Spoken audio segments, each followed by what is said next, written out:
Muchas gracias, Daniel. Pues inicio mi texto diciendo cómo es que podemos hacer el concepto de traición. Fíjense ustedes, la traición nos viene a partir del derecho y vamos a decir que son crímenes contra el país de cada quien.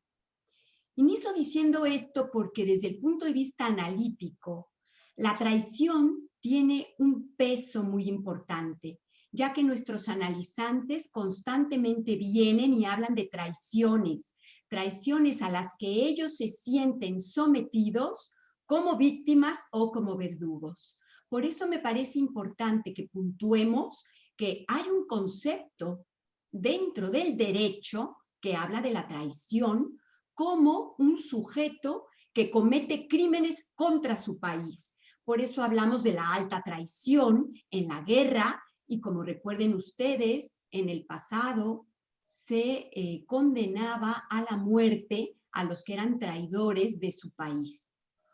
Desde el punto de vista del psicoanálisis vamos a estar escuchando constantemente la frase lacaniana que muy bien ha podido hablar Monique Lauret y también Gorana y Aspasi, Laura Pigosi, sobre lo de ceder en el deseo, que todos nosotros sabemos que tiene que ver justamente con lo que Lacan señala en el Seminario de la Ética y que va a ser una propuesta muy importante donde va a decir que cuando el sujeto no vive conforme al deseo que lo habita y cede en su deseo, va a cometer una traición contra sí mismo, que sería la peor de las traiciones. Y entonces va a tener una vida en donde va a vivir triste, en donde va a vivir con melancolía, porque no está haciendo su deseo. Desde el punto de vista analítico, sí que podemos decir que la traición que la tomamos desde el derecho, en esto de cometer crímenes contra el país, contra la religión, contra un grupo étnico, contra una ideología, desde el punto de vista psicoanalítico sería defraudar. ¿A quién? Fíjense bien, a la familia. Defraudar a los amigos, defraudar a los conocidos, defraudar a un grupo social, defraudar a los hermanos. Porque lo que ocurre cuando un analizante viene a tratamiento es que no se encuentra integrado probablemente en su familia, probablemente en su grupo donde él vive y donde él está acostumbrado a tener relaciones. Entonces lo consideran un traidor. Y yo lo primero que escucho en mis analizantes es, mi padre dice que soy un traidor porque he traicionado a mi familia. ¿Por qué la traicionó? Porque en esa familia querían que ese analizante fuera cura y el analizante no quiere ser cura y entonces se ha puesto a estudiar o se ha casado o ha hecho otra cosa. Es decir, que fíjense que para poder entender el término de la traición desde el punto de vista del deseo inconsciente, es que aquello que el otro esté esperando de mí, probablemente yo no lo quiera hacer. Y si yo no lo quiero hacer porque mi deseo no coincide con el deseo del otro, entonces tengo que traicionar a alguien. ¿Y a quién traiciono? ¿A mi padre? ¿A mi madre? ¿A la monja del colegio? ¿A mi amiga? ¿A mi hermana? ¿O a mí mismo? Y creo que eso es lo que es importante visualizar en este coloquio para poder hablar de que la traición tiene un punto directo con el deseo inconsciente porque siempre vamos a traicionar a alguien.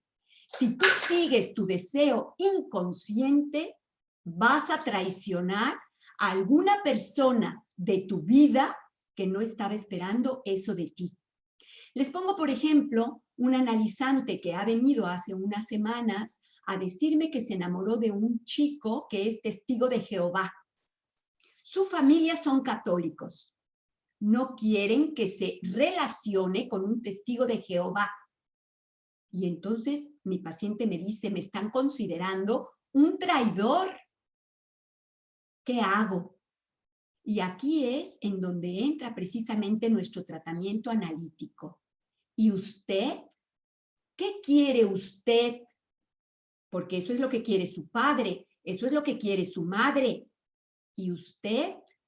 Y allí es en donde vamos a tener las interpretaciones subjetivas sobre el deseo de cada quien. Pero no podemos dejar de ver que en la mitología griega se utilizaba una diosa que se llama Némesis. Fíjense ustedes que Némesis en el mito es la diosa de la justicia retributiva, que significa de alguna manera que si a ti te hacen un daño, tú lo regresas. Entonces eso tiene que ver con la venganza. Creo que de alguna manera la traición tiene una unión importante con la venganza. Y creo que es importante hablar de la venganza, porque desde el punto de vista religioso cristiano, no nos permiten hablar de la venganza. Se supone que los sujetos no deberían de ser vengativos, se escucha como algo malo. Pero, ¿y la justicia del inconsciente? ¿No tiene acaso que ver con una venganza? ¿No es algo del orden de la justicia retributiva? ¿Es que acaso a veces la venganza no viene de la mano de la justicia? Tendríamos que hablar de qué venganza se trata. Y para ello yo quiero tomar en cuenta algunas traiciones importantísimas en la historia y que todo el mundo conocemos. Para empezar, la traición que le hizo Judas de Iscariote a Jesús de Nazaret. ¿Por qué traicionó Judas a Jesús? ¿Cuáles fueron sus causas? Todos los traidores tienen alguna causa. Tendríamos que ir causa por causa. Lo que es un hecho es que en el libro del infierno de Dante Alighieri se dice que los peores tormentos son los que van a pasar los traidores. Se dice que van a estar en el 9º círculo, que es el más bajo del infierno, y que van a pasar toda su vida siendo roídos por las terceras bocas de Lucifer. Ese es el tormento que se supone que pasa Judas de Iscariote. ¿Y cómo terminó Judas de Iscariote? Se ahorcó. ¿Qué significa que un traidor se dañe a sí mismo, se castigue después de haber cometido el acto?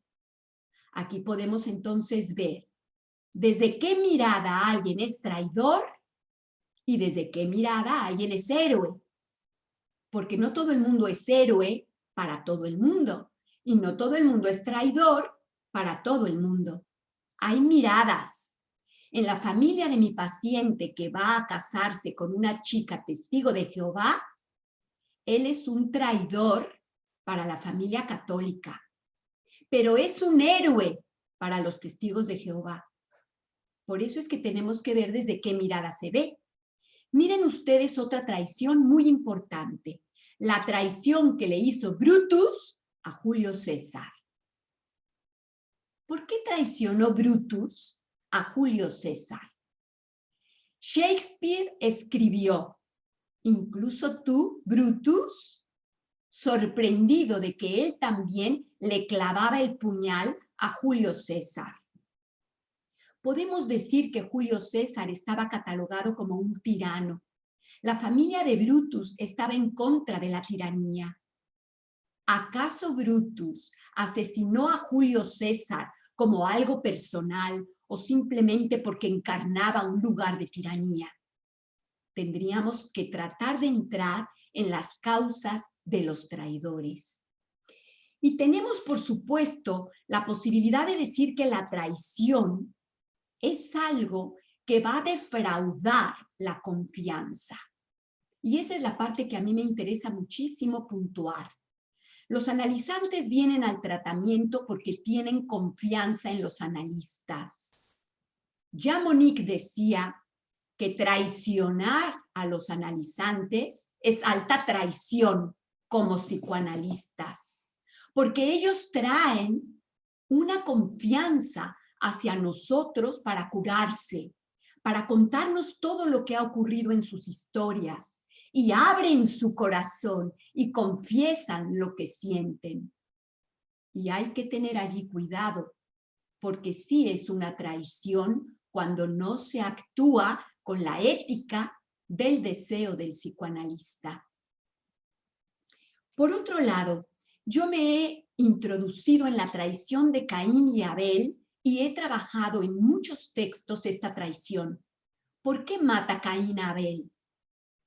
Es muy posible que una de las causas de las traiciones esté puesta en la envidia. Porque la envidia es un afecto que hace que las personas vayan a por el rival. Fíjense ustedes cómo San Agustín se nos adelantó en el psicoanálisis al observar aquel pequeño que San Agustín nos lo dice, ni siquiera hablaba todavía, era un bebé. Y veía con una mirada envenenada, dice San Agustín, a su hermano abrazado con la madre, bebiendo la leche de su pecho. La cara del bebé, según San Agustín, estaba pálida y la mirada era una mirada envenenada. Muchas traiciones tienen que ver con la envidia. Caín envidiaba a Abel porque era el preferido del padre y lo mató. Nosotros en la vida cotidiana probablemente no siempre nos enfrentemos a asesinatos reales, pero sí nos enfrentamos a asesinatos en lo simbólico. ¿Cuántas veces nos hemos enfrentado a grupos de psicoanalistas que trabajan bien y de pronto se disuelven? Y nos preguntamos, ¿y por qué se han disuelto? La primera gran disolución importante que nos afectó a todos fue la que se hizo cuando Jacques Alain Miller y Colette Soler se separaron. Era una sola escuela, la escuela de la causa freudiana, pero se separaron y cada una de esas escuelas se dividió y los psicoanalistas nos fuimos agrupando como fuimos pudiendo en esas dos grandes vertientes de escuelas. Y ahora, en este presente, existen muchísimos grupos. En cada país hay grupos de psicoanalistas que se forman y que crean y fundan asociaciones. Y ellos a su vez empiezan a trabajar, pero después empiezan otra vez a disolverse y empiezan otra vez a separarse. ¿Qué es lo que ocurre? Muchas personas piensan y dicen en los consultorios de los analistas que se sienten traicionados y que por eso se han separado. La traición está presente dentro del grupo de los psicoanalistas. Psicoanalistas que han estado unidos en el trabajo y después se han disuelto. No es mi afán aquí decir si eso es correcto o incorrecto, pero sí es mi afán aquí decir qué ocurre y que nosotros como grupos de analistas tenemos que tener la posibilidad de comprender las causas. Muchas veces las causas están enmascaradas, pero en mi opinión y en mi experiencia, en gran parte tienen que ver con las rivalidades y con la envidia.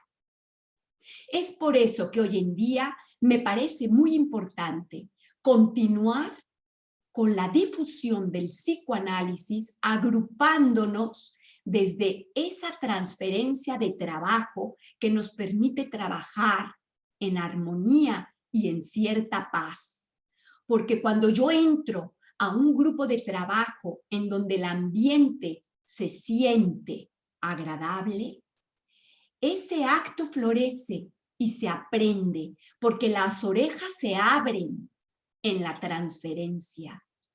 Pero cuando el ambiente es negativo y cuando hay rivalidades y cuando hay una sensación desagradable, no se logra aprender.